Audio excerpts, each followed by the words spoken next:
할렐루야, 좋은 아침입니다. 오늘도 하나님 앞에 은혜를 사모하는 마음으로 귀한 발걸음 옮기셨는데 신령과 친정으로 예배 드림으로 말미암아 하나님께서 예비하신 귀한 은혜를 받을 수 있기를 축원드리면서 기도하시겠습니다. 사랑과 은혜가 풍성하신 하나님 아버지, 장마를 앞두고 무더운 날씨지만 주님 앞에 깨어 나올 수 있게 하심을 감사를 드립니다. 우리의 영혼이 잠들어 있지 않도록 도와주십시고 하나님 은혜 안에 깨어 있어 날마다 주의 은혜를 사모하며 주의 은혜 안에 뛰어놀 수 있도록 인도하여 주시옵소서. 이 귀한 새벽도 하나님의 은혜를 사모하는 심령이 되어 주 앞에 나와 있습니다.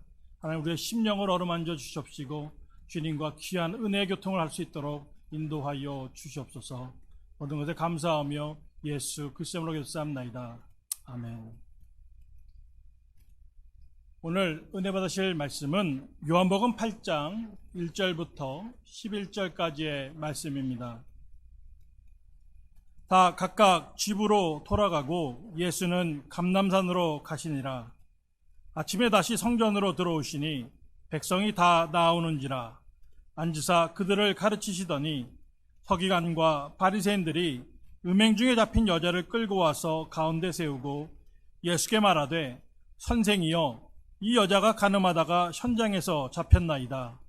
모세는 율법에 이러한 여자를 돌로 치라 명하였거니와 선생은 어떻게 말하겠나이까? 그들이 이렇게 말함은 고발할 조건을 얻고자 하여 예수를 시험함이러라. 예수께서 몸을 굽히사 손가락으로 땅에 쓰시니 그들이 묻기를 마지 아니하는지라. 이에 일어나 이르시되 너희 중에 죄 없는 자가 먼저 돌로 치라 하시고 다시 몸을 굽혀 손가락으로 땅에 쓰시니 그들이 이 말씀을 듣고 양심의 가책을 느껴 어른으로 시작하여 젊은이까지 하나씩 나가고 오직 예수와 그 가운데 섰는 여자만 남았더라. 예수께서 일어나사 여자 외에 아무도 없는 것을 보시고 이르시되 여자여, 너를 고발하던 그들이 어디 있느냐? 너를 정죄한 자가 없느냐? 대답하되 주여 없나이다. 예수께서 이르시되 나도 너를 정죄하지 아니하노니 가서 다시는 죄를 범하지 말라 하시니라. 오늘은 좀 어려운 얘기를 좀 하려고 합니다. 바로 죄 문제에 관한 얘기이죠. 돈, 권력, 그리고 음란함으로 대표할 수 있는 이 죄의 문제는 너무나도 우리 사회에 보편적이고 우리 안에서 그리고 우리 주변 환경 속에서 우리를 무너뜨리려고 달려들고 있습니다. 이 죄의 문제는 단순하지가 않습니다. 오히려 복잡하고 또 매우 심각하죠.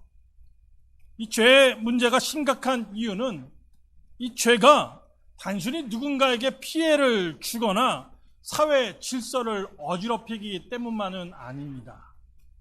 우리 크리스천에게 죄의 문제가 가장 심각한 이유는 이 죄가 우리를 하나님에게서 멀어지게 만들기 때문입니다. 그리고 그 결과는 사망입니다. 이 땅에 어느 사람도 이 죄의 문제를 스스로 해결할 수가 없고 그 결과는 너무나도 똑같이 사망이라는 것입니다. 우리가 이 죄의 문제에서 교훈을 얻으려면 죄의 심각성을 바로 인식해야 됩니다. 죄는요, 사람을 골라가며 달라붙지 않습니다. 교회를 수십 년 다녔든지 아니면 이제 갓 일주일 다녔든지 가리지를 않는 거죠. 죄는 우리가 직분자이든지 아니면 이제 교회 갓 나와서 아무것도 모르는 성도인지 따지지 않습니다. 그리고 죄로 이끄는 사탄의 유혹은 얼마나 집요한지 호락호락하지를 않죠. 마치 불독처럼 또는 울부짖는 사자처럼 그 잡은 먹이를 한번 물고 나면 절대로 놓치는 법이 없을 정도로 강하게 물어 뜯는다라는 것입니다. 이 죄는 우리의 영을 무감각하게 만들어 점점 더 깊은 죄의 늪으로 빠져들게 합니다. 우리 옛 속담에 바늘도둑이 소도둑 된다는 말이 있지 않습니까? 이처럼 작은 죄가 우리 마음 가운데 하나 심겨지면 이 문제가 얼마나 심각한지 인생의 전 영역에서 이 죄 문제로 골치를 앓게 되는 것이죠. 이 죄 문제가 얼마나 심각한지 사도 바울은 로마서 7장 21절 이하에서 이 죄 문제를 다루며 이렇게 얘기하고 있습니다. 그러므로 내가 한 법을 깨달았노니 곧 선을 행하기 원하는 나에게 악이 함께 있는 것이로다. 내 속사람으로는 하나님의 법을 즐거워하되 내 지체 속에서 한 다른 법이 내 마음의 법과 싸워 내 지체 속에 있는 죄의 법으로 나를 사로잡는 것을 보는도다. 오라, 나는 곤고한 사람이로다. 이 사망의 몸에서 누가 나를 건져내랴.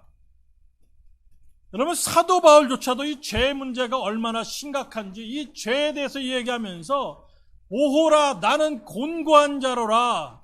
누가 이 사망의 몸에서 나를 건져내랴 하고 있습니다. 그만큼 죄의 문제가 가볍지 않다는 것이죠. 안타까운 것은 이 죄의 문제는 너무나도 중해서 우리의 영혼을 갉아먹고 우리를 하나님께서부터 멀어지게 함에도 정작 죄에 빠진 사람들은 그 일의 심각성을 인식하지 못할 때가 있다는 거죠. 자신이 죄의 깊은 수렁에 빠져 있음을 깨닫지 못하고 혹 그것을 깨달았을지라도 스스로 안위하며 괜찮아, 괜찮을 거야 착각하며 하루하루를 보낸다는 것입니다. 우리는 무감각하게 전과 똑같은 모습으로 교회에 와서 예배하고 기도하고 봉사도 하나 하나님께서는 우리가 무엇을 하는지를 보시기 전에 우리의 이 영의 상태가, 이 마음속에 있는 영의 상태가 어떠한지를 먼저 보시는 하나님이심을 우리가 깨달아야 된다라는 것이죠. 외모를 취하기보다는 이 중심을 보시는 하나님께서는 훤칠한 신장에 준수한 외모를 가진 사울보다도 키 작고 나약해 보이는 어린 목동인 다윗을 더 기뻐하셨습니다. 하나님을 찾는다고 하면서 수없이 많은 짐승들과 헌물을 가져오는 이스라엘 백성들을 향해 하나님께서는 너희는 내 마당들만 밟고 갔다라고 말씀하신 분이셨죠. 왜요? 그 외형이 아니라 그 마음의 중심을 보니 많은 짐승과 헌물을 갖고 왔을진 모르지만 그 마음에 하나님 사랑하는 마음이 없고 그 마음에 죄가 자리 잡고 있어서 하나님께 순종하려도 하지 않기 때문에 그렇다는 거예요. 이렇듯 죄의 문제가 해결되지 않으면 하나님을 가까이 할 수가 없는 법입니다. 죄의 문제가 이렇게 중요한데 그럼 과연 우리가 무엇을 해야 할까요? 우리는 죄로 인해서 내 영혼이 죽어가고 또 내 불같 같던 마음이 식어가고 내 기도가 그저 빈 허공을 울리는 꽹과리같이 되어가고 있음을 안타까워해야 됩니다. 그리고 두 손 들고 다시 한번 하나님께 나와서 탄식하며 무릎으로 나가야 되는 줄로 믿습니다.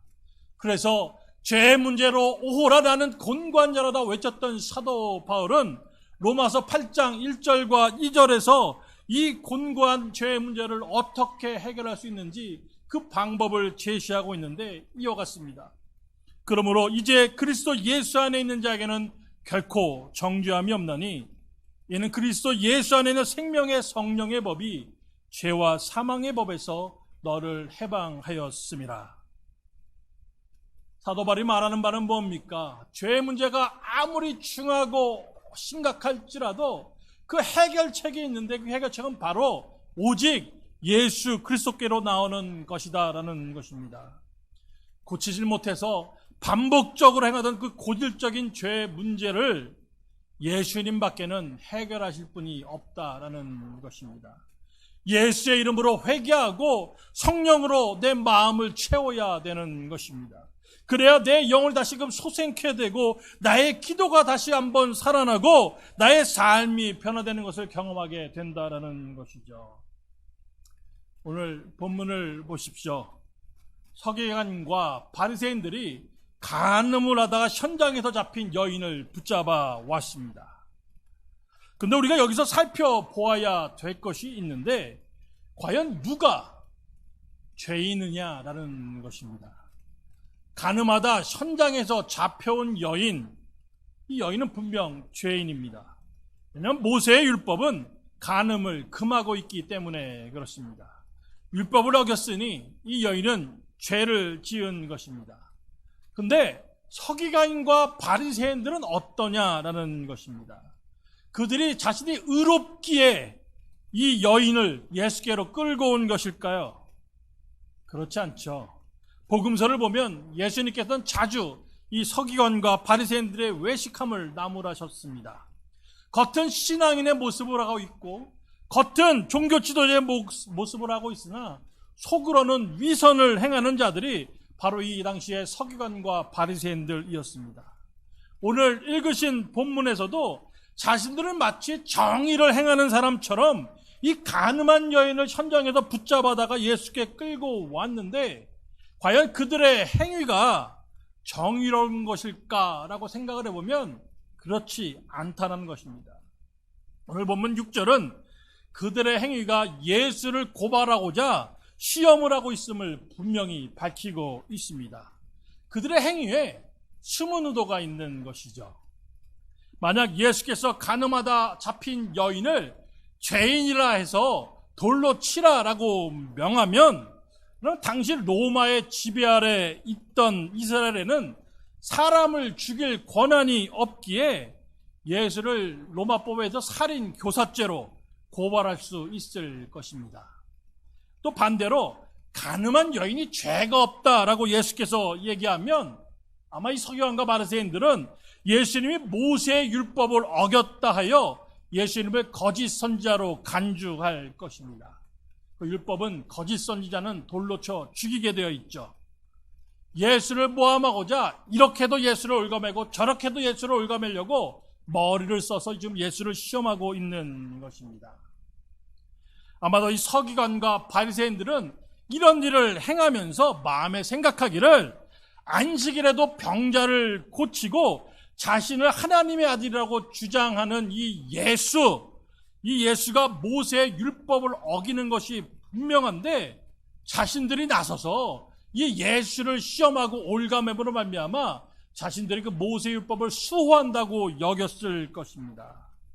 근데 그들이 목숨처럼 중요시하는 율법을 그들 스스로가 폐기하고 있음을 그들은 알고 있었을까요?